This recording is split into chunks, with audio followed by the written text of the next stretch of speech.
Hi guys, நான் உங்கள் நிலா. இன்னைக்கு ஒரு சின்ன கதை சொல்லட்டுமா? ஒரு காலத்தில் ஒரு வயசான பாம்பு இருந்துச்சு. அந்த பாம்புக்கு ரொம்ப வயசானனால அதோட வலிமையெல்லாம் கம்மியாயிருச்சு. இறக்கூட தேட முடியல. ரொம்ப பசியோடு இருந்துச்சு. அப்படியே மெதுவாக ஊர்ந்து ஊர்ந்து வரும்போது ஒரு குளத்தை பார்த்துச்சு. அந்த குளத்துல பார்த்திங்கன்னா தவளை அரசன், தவளை அரசி, இளவரசன் சொல்லிட்டு ஒரு பெரிய தவளை கூட்டமே இருந்துச்சு. பல நாளாக சாப்பாடே இல்லைங்க. பல நாளாக பட்னி வேற இருந்திருக்கு. அந்த தவளையெல்லாம் பிடிச்சி சாப்பிட்லான்னு நினச்சிது. ஆனால் அதுக்கு தான் தெம்பு இல்லையே. அதனால் என்ன பண்ணலான்னு யோசிச்சது.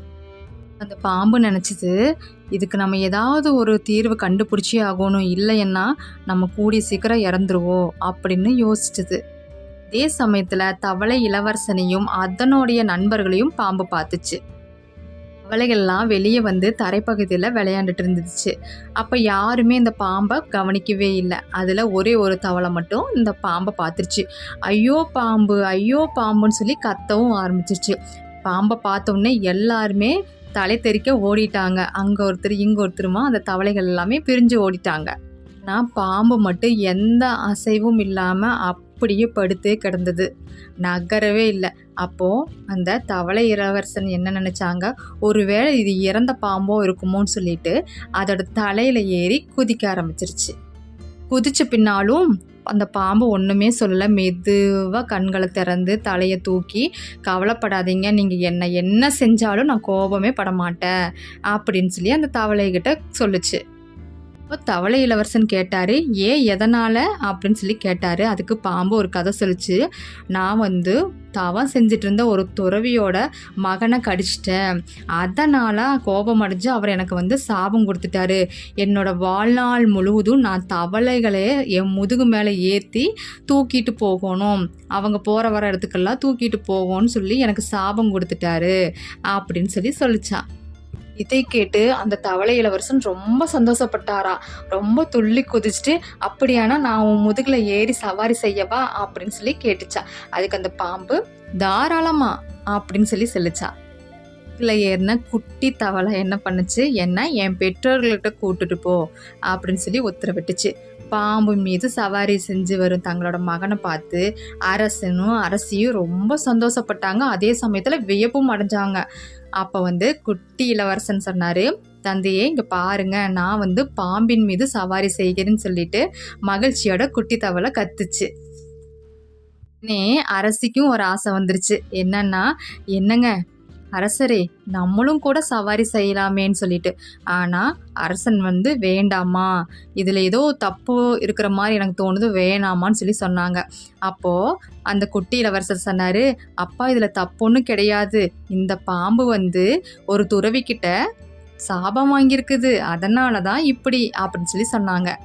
பாம்பு அந்த துறவியோட கதையெல்லாம் சொல்லிச்சு. சொன்ன பிறகு அரசரும் கொஞ்சம் நம்ப ஆரம்பிச்சிட்டாரு.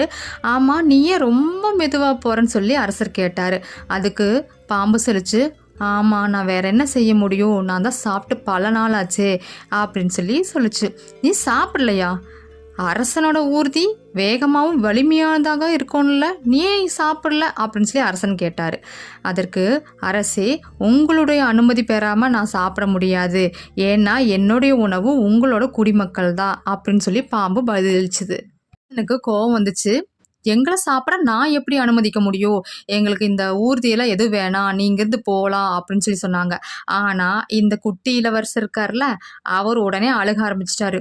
எனக்கு இந்த ஊர்தி வேணும், எனக்கு வேணும் அப்பா, 2 தானே, நம்மக்கிட்ட தான் நிறைய குடிமக்கள் இருக்காங்கல்ல, பாம்பு என்ன அவ்வளோ வெறுத்தியமாக சாப்பிட போகுது, ஏதோ 2 3 தானேப்பா சாப்பிடும், தயவு செஞ்சு நீங்கள் அதுக்கு அனுமதி கொடுங்கன்னு சொல்லி ஆள ஆரம்பிச்சிட்டாரு. அரசருக்கும் வேறு வழி இல்லாமல் அனுமதி கொடுத்தது.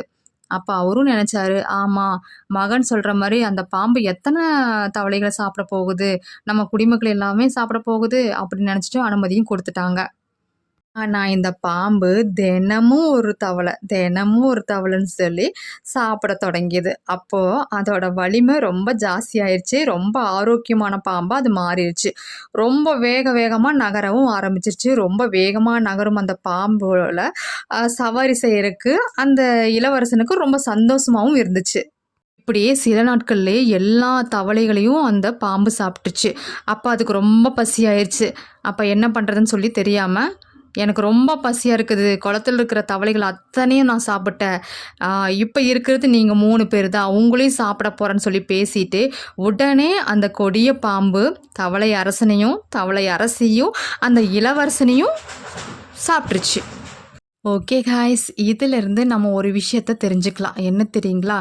எதிரியோட சொல்ல ஒரு நாளும் நம்ம நம்பவே கூடாதுங்க. அதே மாதிரி நம்ம பெரியவங்க, நம்ம வீட்டில் இருக்கிற பெரியவங்க பேச்சை நம்ம கேட்கணும். ஏன்னு பார்த்தீங்கன்னா, அந்த அரசர் அப்போவே சொன்னார், இது நமக்கு தப்பாக படுது, நமக்கு எந்த உறுதியும் வேணான்னு சொல்லிட்டு. ஆனால் தன் குடும்பத்தில் இருந்த அந்த இளவரசனோட அடம் பிடிச்சாரு. அதே மாதிரி அரசியும் தனக்கு ஒரு ஊர்தி வேணும்னு சொல்லி ஆசைப்பட்டாங்க. அதனால தான் அவங்களோட குலமே அழிஞ்சுது. அதனால் நம்ம வீட்டில் பெரியவங்க யாராவது சொன்னால் அந்த பேச்சை கேட்கணும். அதே மாதிரி நம்மளோட எதிரிகள், நமக்கு தெரியலைங்க, நம்மளோட எதிரிகள் யாராக இருந்தாலும் அவங்க பேச்சை நம்ம நம்பவே கூடாதுங்க. திருப்பதி வெங்கடாச்சலபதி பார்த்தீங்கன்னா ஒருத்தரை தன்னோட மாமன்னார்னு சொல்லியிருக்காங்க. ஒரு சாதாரண மனுஷனை உறவு முறை வச்சு ஒரு தெய்வம் அழைச்சதுல ஒரு பெரிய விஷயம் இல்லைங்க. அதை நான் போன தடவை ஒரு கதையில் கொடுத்துருக்கேன்.